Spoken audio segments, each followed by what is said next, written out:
Okay. Okay.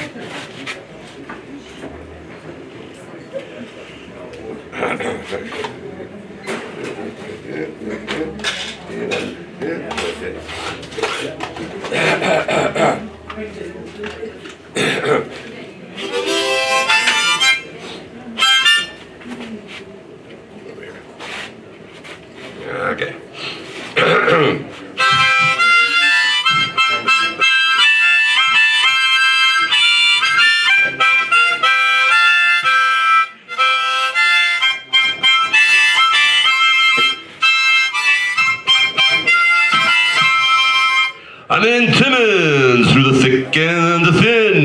Together we'll win. Timmins, I'm in.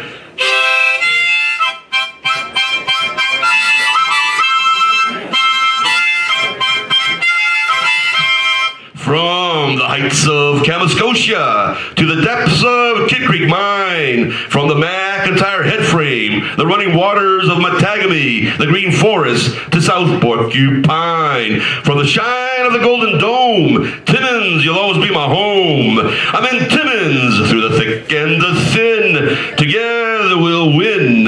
Timmins, I'm in.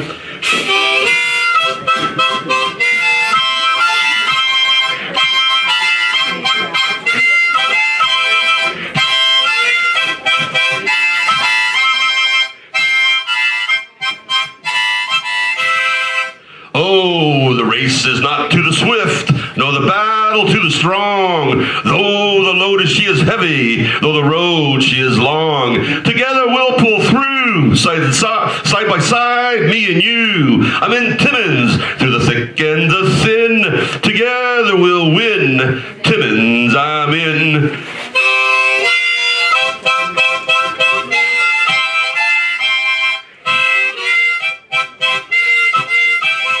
From our First Nation mothers to our European brothers, our Asian cousins and African kings, Timmins, you're my home.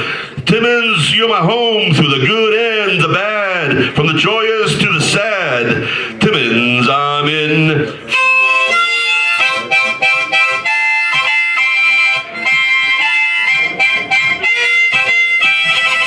Though it be 30 below, let the good times begin through the snow and the wind. Timmins, your warm heart will glow. I'm in Timmins, through the thick and the thin. Together we'll win. Timmins, I'm in. So you can see that's an awful, terrible, terrible tune. We desperately need some good professional stuff. Get your friends out there, please. Get them to, come up with a really good tune so we can make the city proud. Anyways.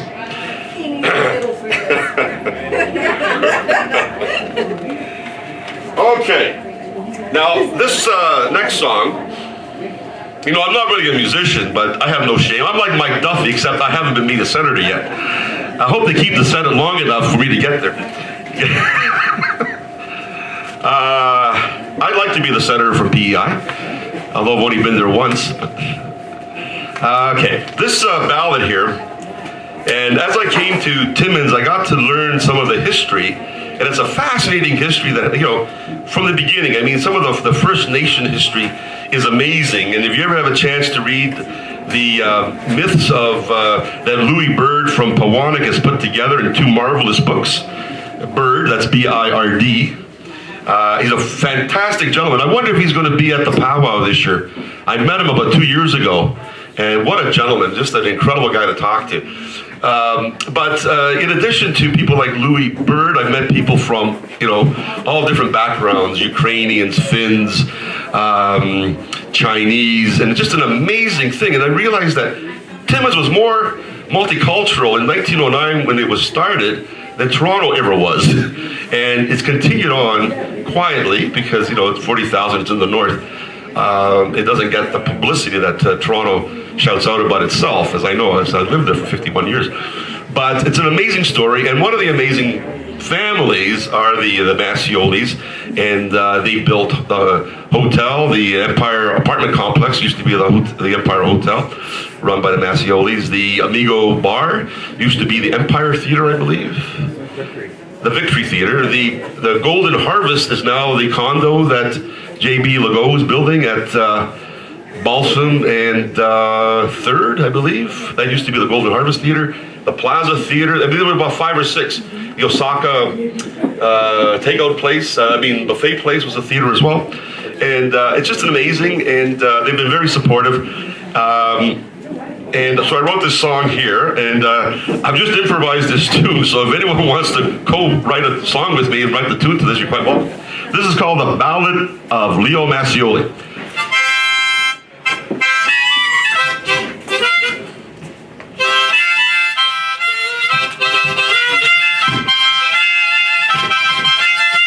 Does anyone recognize the tarantella? No.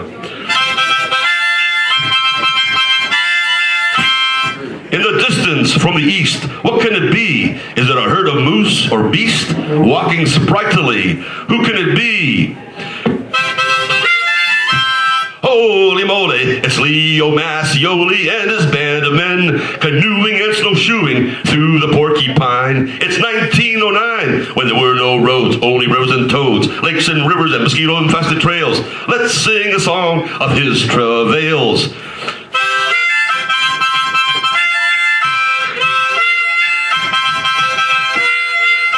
He built towers for Marconi, loved his macaroni, brought men to build the roads and to work the mines. They carry the heavy loads, for gold she's no good unless you can take it to the markets. The immigrant's dream was of streets paved with gold, so Massioli and his men were told. But when they got here, they found no roads. They had to build them. No gold. They had to dig it. They dug 10 million tons of gold, and still the streets in Timmins are not paved with gold. No! The gold is all tied up in stocks or created in some box, kept in a tunnel 2 miles deep, far away in Fort Knox.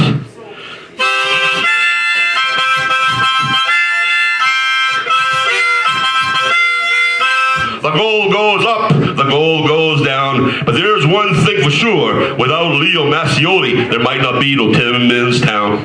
So. Anyway, that's that. Gotta work on that.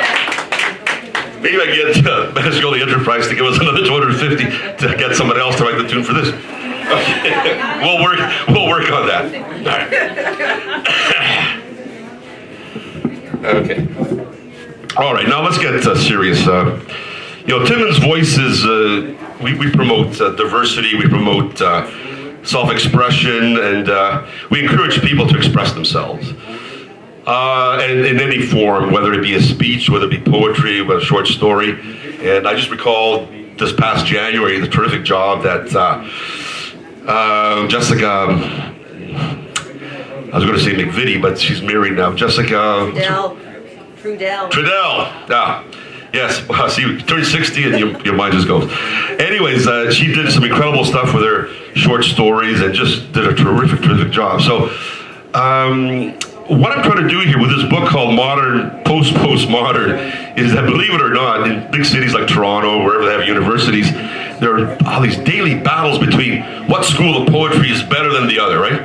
So you've got the lyricists, you've got the anti-lyricists, you've got the free versers, the blank versers, you've got the sonnets, and anyways, and they're so serious that they miss the point. The point is, poetry is there as a form for you to enjoy. Get up, practice it, write it. Don't listen to what the experts say. Listen to them really hard, and then forget about everything they told you. Just keep on doing what you think is right for you. But you got to listen to them because they're experts, right?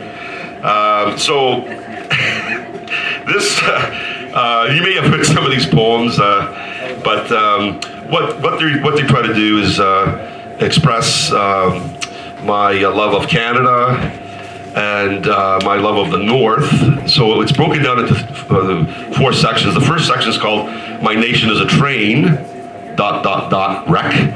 The second one's called "Northern Poems," and I am inspired by Louis Bird. And I hope to send him a copy of this because, as I say, the stories he tells are priceless and they should be told and carried forth. So let's start off with my nation is especially with the Mike Duffy. I just can't stop laughing at. Is this the silliest scandal you've ever heard in your life? I think the Iran-Contra scandal might have been sillier because you had and it might have been deadlier because you had the Contras in Nicaragua getting their drugs from Nicaragua, giving it to the CIA, who then turned it around, laundered it, and then sold it and gave it to the Iranians, who the Americans were at war with because they had the 50 hostages while they were sponsoring the Iraqis with chemical warfare. They then had to go and invade Iraq to get rid of that. So that was a slightly more serious. And then there was the Fawn Hall situation where Ollie North, who was the operative behind the Iran countries, was caught with all the secret papers, and the investigators were coming. So she stuffed all the secret papers in her underwear, which I don't think you could ever. I think that's probably the funniest scandal sequence. But Michael Duffy's getting pretty close there. The guy's not even a senator, and he's already declaring expenses the day before he was actually supposed to take on his duties. That's amazing. But he's got chutzpah, as my Jewish friends would say. He's got chutzpah. He has no shame. So my nation is a train wreck. It is, I guess. My nation is a train of many rail cars, of many sizes, many colors, carrying people, carrying baggage, carrying cargo, carrying dreams, careening from side to side, ready to derail at any moment as it teeters on rusting tracks, winding round curves and bends. My nation is a train wreck, waiting to happen as it grinds on from day to day, chugging uphill and streaking through tunnels and rattling over trestles. My nation is a train wreck of gnarled and twisted shapes, forever collapsing around the edges and sharp turns, from Vancouver Island to the rocky shores of the Buena Vista Peninsula, from Nunavut's Arctic Circle and the hard rock mountains out west to the southernmost Pelee Island, from urban Chinatowns and Little Italys to isolated First Nations and pancake prairies. From the Saguenay to Gaspé to the Alberta tar sands to the red sands of Cavendish and Annie of Green Gables, from the smog-shrouded cities and towers of gold to the boreal forests and melting ice flows. Ma nation, c'est un chemin de fer cassé, c'est vrai. Mais il marche encore toujours comme une soularde, il marche vers l'avenir et nous ne savons jamais quand il tombera. My nation is a train wreck. This is the translation. My nation is a train wreck. It's true, but it keeps chugging along like a drunk, staggering into the future, and we never know when it will crash.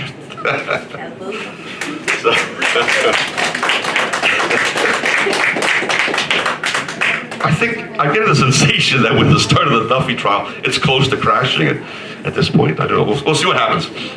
There's a lot of resilience, and this is the beauty about any country, the resiliency. I worked in Manitoba as a young reporter back in the 80s, and I had never experienced a ghost town. Well, almost a ghost town. There was only one soul who operated a tiny little variety store in a town that everyone else had fled. There was the abandoned wheat, the wheat elevator, grain elevator. And I only had seen this television on the Bugs Bunny cartoons, but as I drove up to this, looking for a place to buy gas, I saw the tumbleweeds kind of with the wind rolling down this vacant street. And I went to put the gas in, but there was no gas. It just was a dry, like Bob Dylan said, the vandals took the handles or whatever. Anyway, so this is called Elgin, Manitoba, and I haven't been there in 30 years, so I wonder, maybe it's booming again. I should go and visit. Tumbleweeds rolling over flattened Elgin, Manitoba, where once the wheat ruled as kings, and ghosts of better days laughed from the top of the worn-out green elevator. The crow doesn't fly anymore in Elgin, Manitoba, and neither does the goddamn CPR, excuse the language. Peeling paint, derelict restaurant, pumpless gas station, serving no one but lost travelers, navigating the edge of Hades, the prairie wind biting like Cerberus at my heels, the ripped screen door torn since 1966, without a prayer, without a fix. No one but the dead eat here. A light, a dim light bulb swinging, a pendulum, bare electric wire eking out a creaking song, dust-covered cornflake boxes, old Caparol cigarette posters. Coke gives you zing in unopened glass bottles that aren't made anymore. A presence emerge, a man. He smiles a strained, tight-lipped grin. His eyes lash out passively in anger. He says, I built that railroad with my hands. I bought my freedom with tax upon my head. And this is how you pay me back? I blasted dynamite through the Rockies. I lost my home, my family, my mind. And this is how you pay me back? Deserted in Elgin, Manitoba? Huh? Hell is isolation. Hell is living and not living. Hell is the prairie wind that sears my brain and the dust that clogs my ears. The mosquitoes that bite my eyes and the ice that freezes my soul. He laughs, a sad, insane laugh. I leave. I drive away from Elgin, Manitoba, with a squadron of dragonflies and moths flying over my head.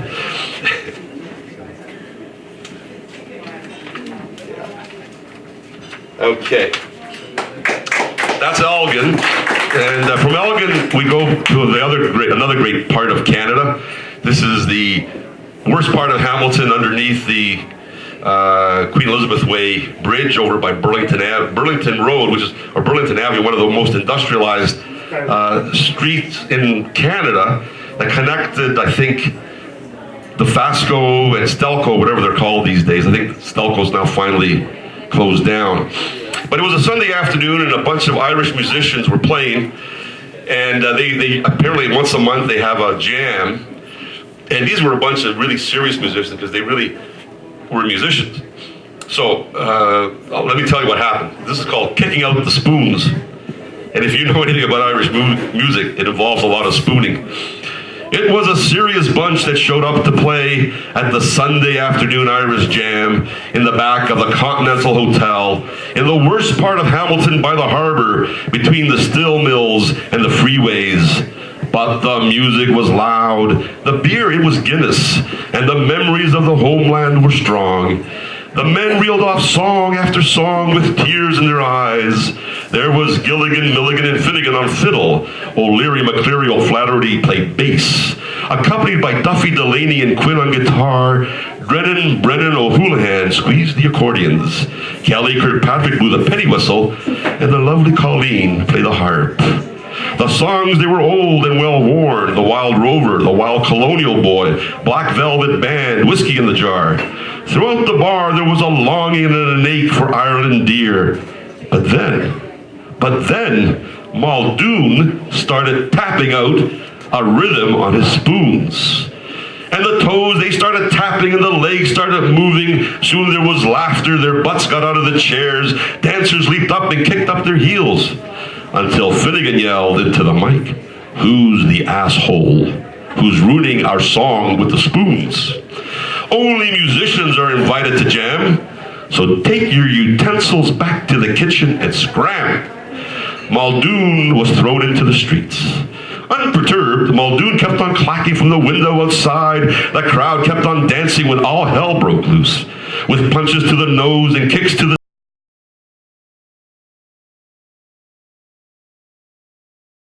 bass up his side of the face and a flute up his chute. "Let Muldoon play his spoons," the crowd yelled at the Sunday jammers, "or we'll toss the bunch of you into Hamilton Harbor." Never will a spoon be considered an instrument of music refined," said Milligan, Gilligan, and Finnegan.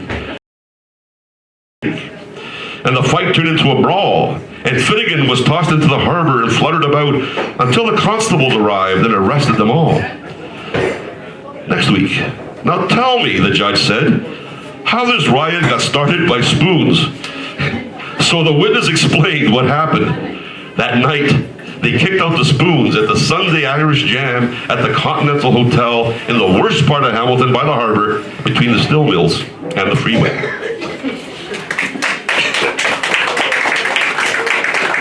Okay. Let's see. Okay, so those are from different parts of Canada. Let's see if I got one more. Okay, yeah, here's one. Here's one actually from Timmins. And I was floored about a year ago. I actually sang this about a year ago, but I will only recite it tonight. That there's actually a Sunset Boulevard in Timmins. And, Sunset Boulevard is one of my favorite movies with Gloria Swanson and Eric von Stroheim and young William Holden. And, you always associate, Sunset Boulevard with 77's Sunset Strip and all those great TV series. But there's one right here in Timmins. Does anyone know where it is? Everyone in Timmins knows where it is, huh? Yeah, by the downtown. Yeah, over by it used to be the Sheridan and by the cemetery. Anyways, so I thought this was terrific. So it's called Sunset Boulevard, but not the one you're thinking of. I walked on Sunset Boulevard. No, it's not the one you're thinking of. There's no sun to set on this Sunset Boulevard. No sun to warm your feet. Only ice and snow below, right behind the cemetery across from the Sheridan. I took a walk on White Dove Lane, the one with the lovely name, where people come to die, where many people come to cry. Rest peaceful ever after, my friend. There were no doves on White Dove Lane, only scavenging crows. Those big black scavenging crows cawing all day. Those scavenging crows, I love them so, because like me, they're so real. Out there on White Dove Lane, where no white doves ever fly, by Sunset Boulevard, where there's no sun to set, where people go dying and call caw, caw, caw.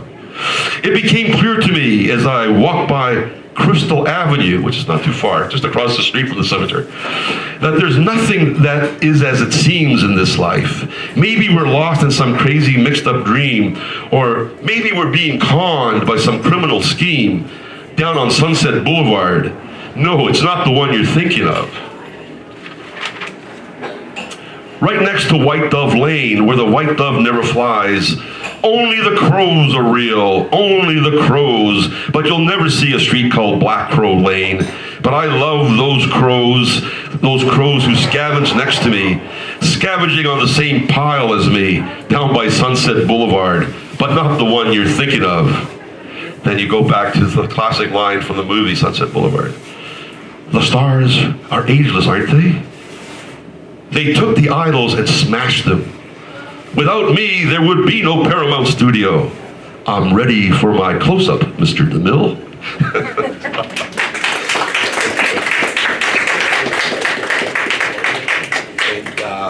And I'll read a few more. Hey, what the hell? I got till 9:30. Oh, there's another open mic in case you want to come up, Lydia. Years ago, I met, when I was in journalism school, I met this incredible woman named Jane Glasgow,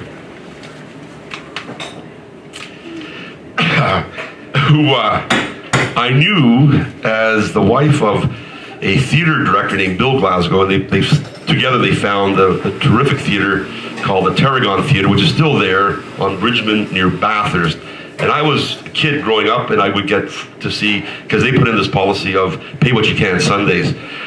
I didn't ever realize that when I went to journalism school in 1981 that Jane would be in my class. And she was terrific. She passed away, I guess about 2 months before I came up to Timmins. And she had a little bit of money, but she was so generous, and she helped a lot of the artists and starving actors and musicians. So I wrote this poem called Crazy Angel Jane, because her kids told me a little bit about this side of her that I didn't know, and she really was like an earthly angel. Her heavenly rounds held many earthly concerns, from starving artists and actors from famine furiously fading, mysterious green transfusions from the Crazy Angel Jane Fund miraculously appearing, an earthly blessing kissed by this angel Jane, who flew with rainbow wings slightly askew. She knew men and women cannot live on a smile and kindly grace alone. This angel Jane, filled with joy, prone to humor, snorting, and when she laughed, she snorted so loud, snorting frequently with laughter, a free spirit, fiercely curious, notoriously playful, preferring to fly in loop-de-loops rather than toe the line divine and fly in straight lines. Angel Jane flew paths previously not flown, often in clouds of cigarette smoke. Jane, with braided flowers embroidered on her angel gowns, made earth a better place to roam. God and the other angels may heaven keep, but to crazy angel Jane, earth is home. Rest, Jane, rest beneath the sun and the loam.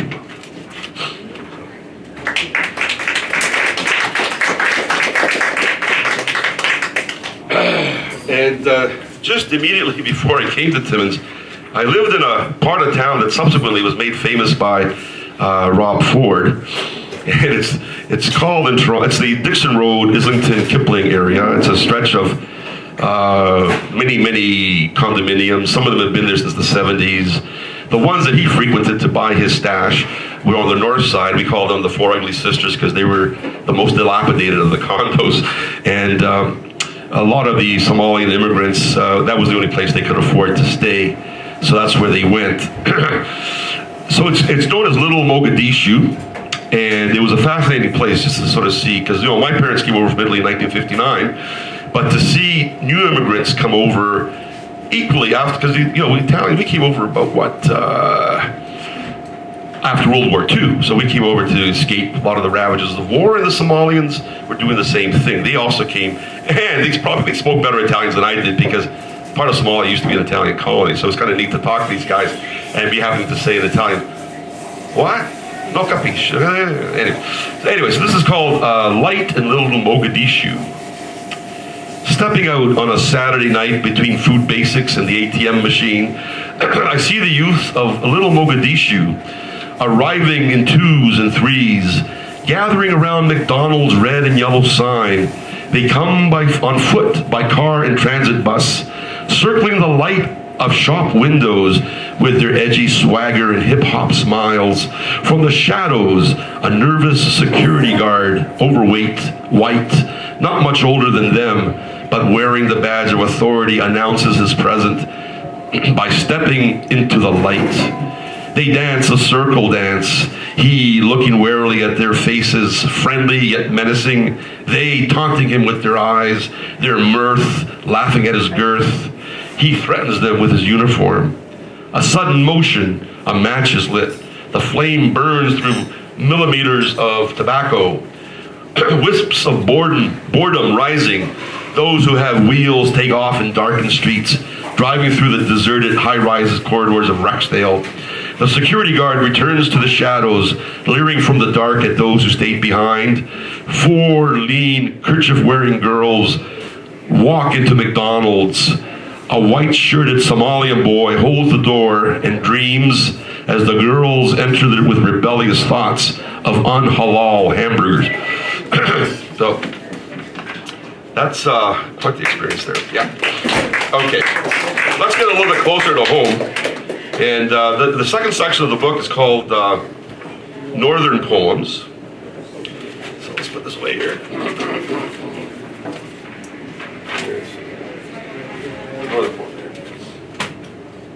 Yeah, actually they're called Mushkegowak poems. All right. And I had the honor of going up to talk to the students at Ottawapiskat, Kasashwan, and Fort Albany about energy conservation. Twice. It was an incredible experience. But I went with a person who will be nameless, who's just drove me nuts. Modern Heart of Darkness. She views herself the Queen Supreme. She's from Oshawa, by the way. She views herself the Queen Supreme and walks lightly among the people of the North, dropping rose petals on the ground to help their sorry lives and perfume their day. When the people say, Roses don't feed my child, she doesn't comprehend, and curses their ingratitude in comments snide.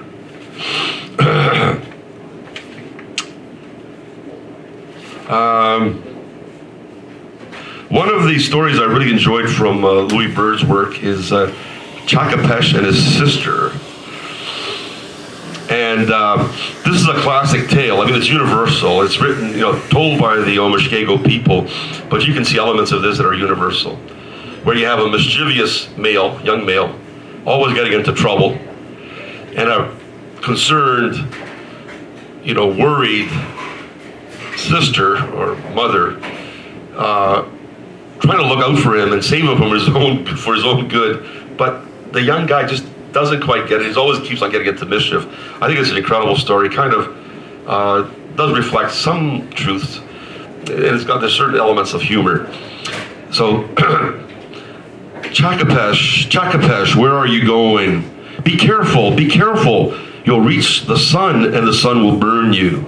Sister, don't worry. I'm a man who must go to places that beckon, places unknown, where my curiosity pulls me like a magnet stone.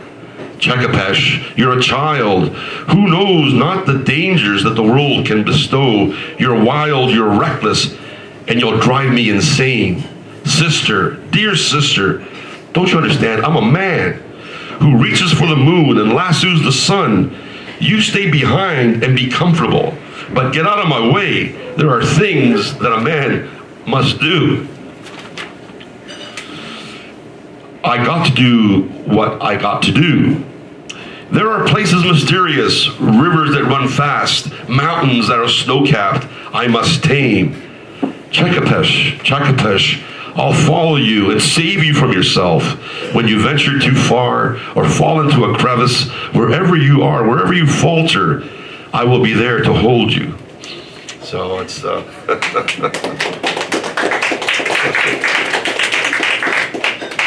okay.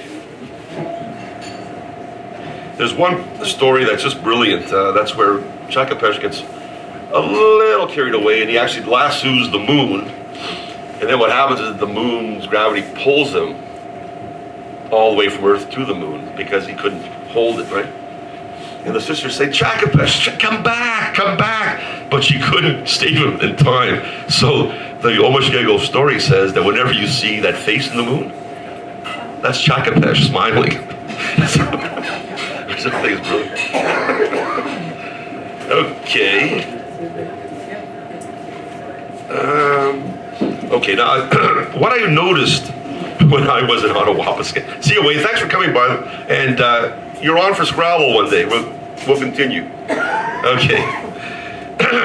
Is that there's still quite a bit of, and I think the Omishkego people are very spiritual people, and, despite the stories of the residential school horrors, there's still churches up there.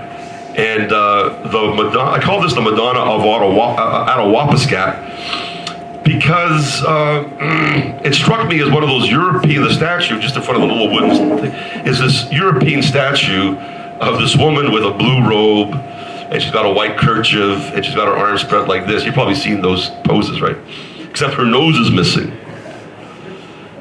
Okay, and it's right not too far from the Ottawa River. The Madonna of Ottawa by the river seems out of place on her pedestal, so high with beneficent face and outstretched arms, as if protecting those who come near to her from life's challenges. She wears clothes, the blue head wrap, the white robe, more suited to the Mediterranean than Western James Bay in winter. I'm left to ponder if frostbite wasn't responsible for her missing nose and missing hands. She seems more at home in Lourdes or Fatima, where believers still flock to adore miracles.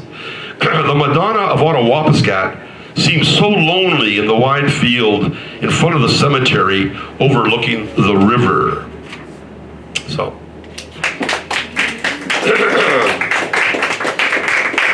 Does anyone want me to stop? Okay, just checking.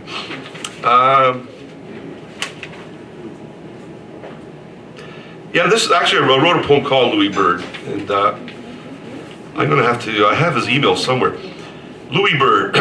In the Mushkegowog, Louis Bird is the word, and his words gives voice to the elders' tales, the ways of the Mitu, the horrors of the Withago, the misadventures of Chakapesh, the tricks of Wiskayajak, the trickster, the games he plays, Mino Kishagao. It's a beautiful day whenever Louis Bird speaks his words, and Amo, the bee, drinks nectar from the wild flowers. Hello. Yeah.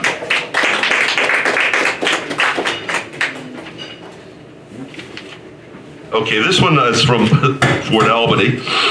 And St. Anne's was the school where all the horrors took place for many, many decades. And at one point it was converted to council buildings. And then mysteriously there was a fire and it burned down to the grounds. The community of Fort Albany's got a terrific new council building. It's just terrific.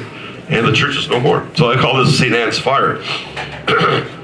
St. Anne's Fire spread quickly in Fort Albany on the east side of the river, purifying the holy evil of Rome in the flames of the burning schoolhouse, cleansing evil spirits of the bad memories that made strangers of children in their own home.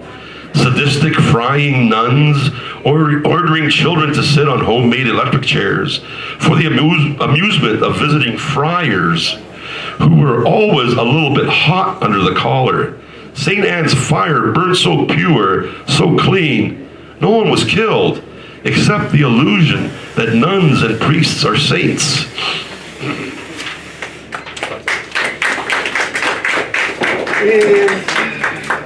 Okay.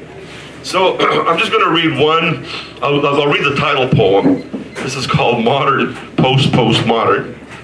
And how many people have read Dr. Seuss? Okay, great. I mean, so it's going to be like an adult version of Dr. Seuss. Dennis Lee, you know, my oh my, I love that alligator pie. So it's going to be kind of silly in that way because I think sometimes poets are too serious. They read with trembling voices like they're the authority of God. But poetry is more than that. It's whatever you want, whatever you make it, however you express. So this is modern, postmodern, or MOPOPOMO. Kind of rhymes with Kokomo, you know, like Bermuda, da doo da da da doo da doo da, way down in Kokomo. So MOPOPOMO. Okay. This is an unintentional fabrication, a confabulation, nothing more than my masturbatory fascination with words.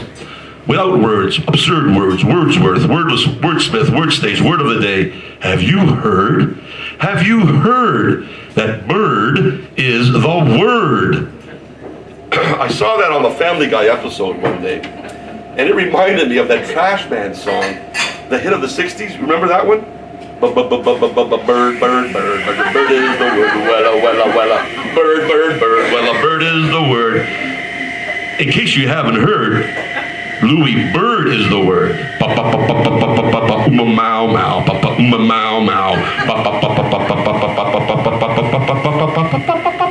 Come on, find the page. Words typed neatly on a page. Words, letters randomly banged out by me. Words with no intention. Words, my mind is in autodidactic mode. Words, automaton, unblinking, unthinking, unstinking, unwinking, undinking.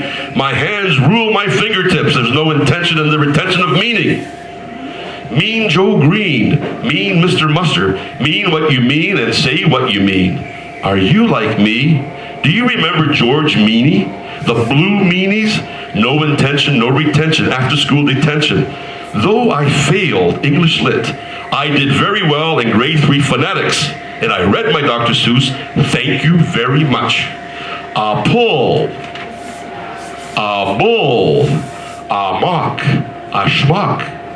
I could go on, but it may bore you. It would abhor you I would implore you, you would deplore me. You see? This is modern postmodern. Post Sugar Crisp, post Alphabets, post Shreddies, post Sugar Bear. Can't get enough of them Sugar Crisp. Can't get enough of those modern, postmodern, poetic, fanatics in an unintentional way, okay? Because if you haven't heard, bird is the word.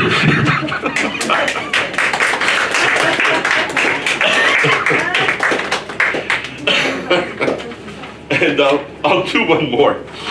I'll start with Django Reinhardt. And one of the things about poetry is you're always taught that it has meaning. And it has meaning, because whatever you say, people are going to put whatever meaning. It's like a Rorschach's test, right? Your mind's going to put meaning in it. So if you find meaning in this poem, that's great. But I didn't put any meaning into it. I just like the name Django Reinhardt.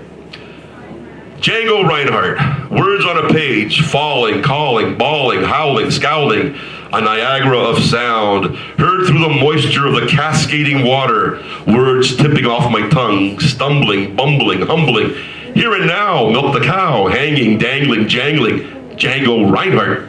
Need me, read me, heed me. Will you listen to Django? Massively strumming that crazy jazz guitar with mangled, tortured gypsy fingers, notes dripping in a stream. Merrily, merrily, merrily, merrily, life is but a dream. It's just a scream. Django Reinhardt. So that's it. Thank you very much. Modern, postmodern, MOPOPOMO, rhymes with Kokomo. Have a great night. Does anyone want to come up for the... I just saw that really talented young lady with my glasses went here. to get her guitar. Come on. And she'll be back. She'll be back. Went to get her All guitar. right. Why don't we take a break? Do you want to go up? Well, after you can do it after break, I have some announcements I'd like to share with All right, good stuff. So why don't we avail ourselves of some excellent coffees and teas, and they have this neat little thing, local product called Chaga tea. Try it. I dare you. It's great. I love it. So I want to thank the wait staff, the Christopher's Coffee House crew there. Let's give them a big round of applause, because they're terrific, and so are John and Mary Ellen and Rachel and everyone else that works here. All right, see you in about 5 to 10 minutes. Oh, and don't forget the after party at 10 o'clock at the Vic. There we go.